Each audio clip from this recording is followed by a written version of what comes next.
আমার কাছে ওই চরমনায় দরবার একজন বই কাতাব নিয়ে আসছিলেন, চরমনায় পীরের গোমর ভাগ ইসাক রহমতুল্লাহ আলাইহ। আবার বইটা হাতে নিলেন, না বললেন কি বইটা কি আপনি পড়ছেন? কয় হ্যাঁ ব্যারিস্টার সাহেব, মুই বইটা পড়ছি, যা আছে সব জানছি, দেখেন কি লেখছে, আল্লাহ খবর তো হনেন নাই মোড়ো। এই আব্বা তার হাতে বইটা দিয়েছেন, নেয়ার পরে তার সামনেই সাথেই ছিল নদী, কীর্তন খোলা নদীতে বইটা চেঙ্গাতে ফালাই দিস। এই লোক তো খেইবা ভূত। আরে ব্যারিস্টার সাহেব, আপনি আমার বইটা ফালাই দিলেন? এই বইটা কত কষ্ট করে জোগাড় করছি, চরমনায় পীরের গোমর ভাগ, যা লেখা আছে আপনি দেখছেন, আপনার বই ফালাইলেন কেন? আব্বা বলতেছেন চপ,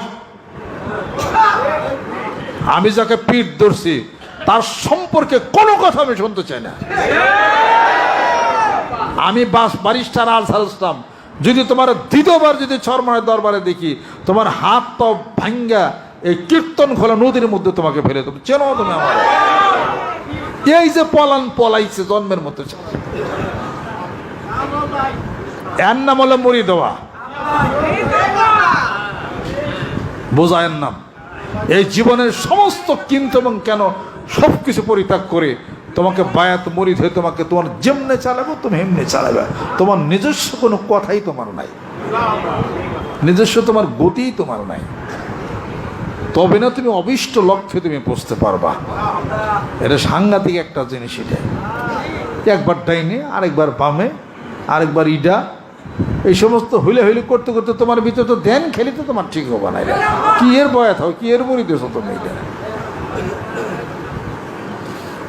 সারা বাংলার জমিনের বুকে এই 56,000 বর্গ মাইলের মধ্যে আমাদের ফার্স্ট যে টার্গেটটা আছে, এই টার্গেট কি ক্ষমতে যাবো নাকি আমরা? জোরে খন, কোনো চেয়ারের দরকার আছে?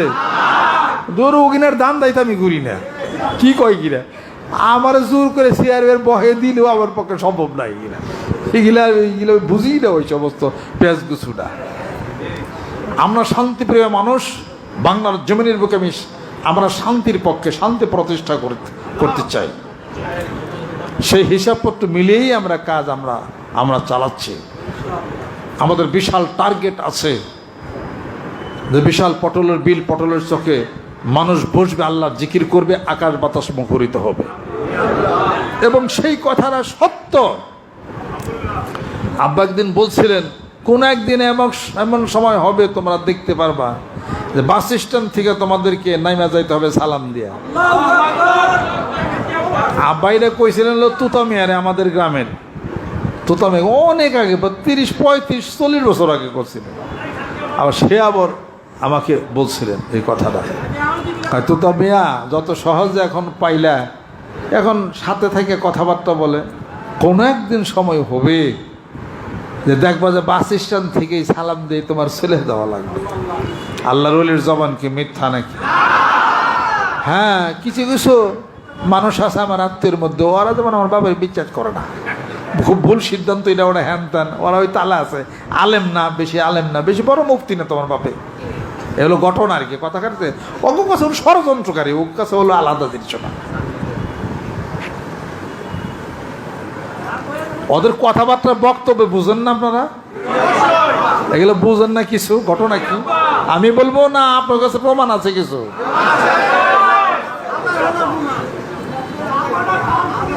এখানেই তো প্রমাণ আছে। কাছে বলছেন যে তোর আমলে 10 গুণ বৃদ্ধি হবে ইনশাআল্লাহ। সেই টার্গেট আল্লাহর ওলির জবানে, সেই টার্গেট পর্যন্ত চলবে ইনশাআল্লাহ। বুঝতে হবে এদেশের কাজে পাল্লা পাল্লে চলছে বাংলার জমিনের বুকে। এরপরে যারা ওলামে একরাম, ওলামে দিন, ডাইনিবামে যারা আছেন, যারা বয়ান করেন, আলাপ আলোচনা করেন, আপনারা আমার বক্তব্যের পরে চুপ করে বসে থাকবেন না। আমার বক্তব্যের পরে আলেমদেরকে নিয়ে আপনারা জায়গায় জায়গায় ছোট মাহফিল হোক, বড় মাহফিল হোক, ঘর মাহফিল হোক, মসজিদে হোক, মাহফিল করেন, গণসংযোগ শুরু করেন। তবলিগ জামাতের ভাইরা দেখেন কত নিষ্ঠার সাথে তারা কাজটা চালিয়ে যায়। ওইরকম কাজ আপনারাও করেন, আপনারাও কিছু শিখেন তাদের কাছ থেকে। কাজে বাজারের দোকানে বসে বসে গল্প করা যাবে না। গল্প একটাই। গল্প কি? গল্প একটাই হলো তুমি আমার পীর সাহেব, তোমার আমি চিনি, এটা হলো গল্প। গল্প হলো একটা। দাদা হুজুর কালাম বলছেন যে ব্যারিস্টার সাহেব যেখানে যাবে সেখানে খালি কাল আল্লাহর কথা কবা। আবার কামি আসলে যে নিয়ে গেছে হে নেই সাকরমদের কাছে খালি মানুষ মুরিদ করছে, চিন্তা চেতনাই হলো একটা। যেখানে গেছে সেখানেই কথা।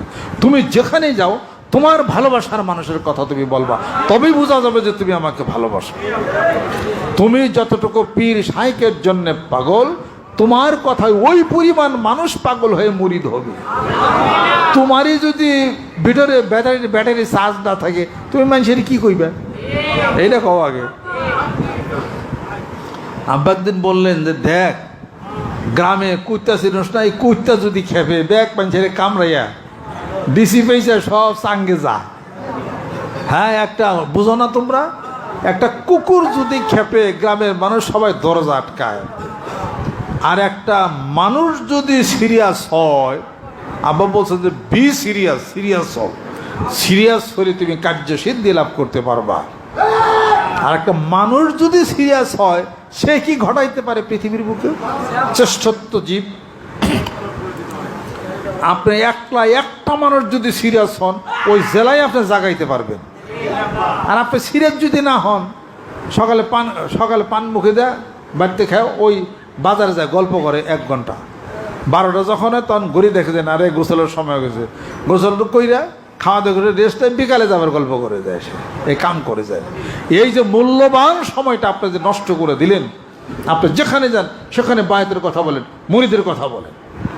মানুষ যেভাবে বায়াতের বিরোধিতা করে তার বিপরীতে আপনি বায়াতের কথা বলা শুরু করে দেন।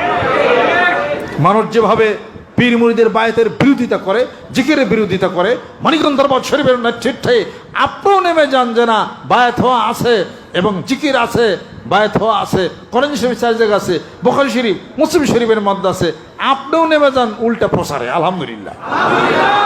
কথা কইতে কোনো ভয় আছে নাকি? বলে কি কোরআন হাদিস শরীফের নাই? আছেই তো। না থাকলে শিখা নেবেন, যাই না নেবেন, আপনি দরবার থেকে বই খাতাব নিয়ে নেন। আপনারা উল্টা এখন তো বয়ান শুরু করে দেন ইনশাআল্লাহ তাআলা। ওরা কত বিরোধিতা করতে পারে, অগবিরোধিতা ঠেকা নাই। আপনি যে লাইনে আছেন তার যে সত্যতা আছে আপনি সেটা বর্ণনা করা শুরু করেন। এই জন্য আমার ডাইনি ভাবে যারা বক্তা আছে তাদেরকে আমার এই বক্তব্যের পরে তাদের ডায়েরি যেন ফিল আপ হয়ে যায়। আলহামদুলিল্লাহ। আপনারা বিশ্বস্ত বানাক, আপনারা নেমে যান গ্রামে গঞ্জে মাঠে ময়দানে সব জায়গায় তাদের কিনে আপনারা মাহফিল করেন, এবং ছোট মাহফিল করেন, বড় মাহফিল করেন, মহব্বত দিয়ে ভালোবাসা দিয়ে সম্মান শ্রদ্ধা দিয়ে যতটুকু পারেন আপনারা তাদেরকে টাকা পয়সা দিয়ে সম্মান করেন। আল্লাহ পাক আপনার কম করবে না, বহু বাড়াবে। যদি বাড়াইতে চান ধন সম্পত্তি, খালকের খেদমত করেন। আব্বা বলছেন খালকের খেদমত করলে খালেক মিলে।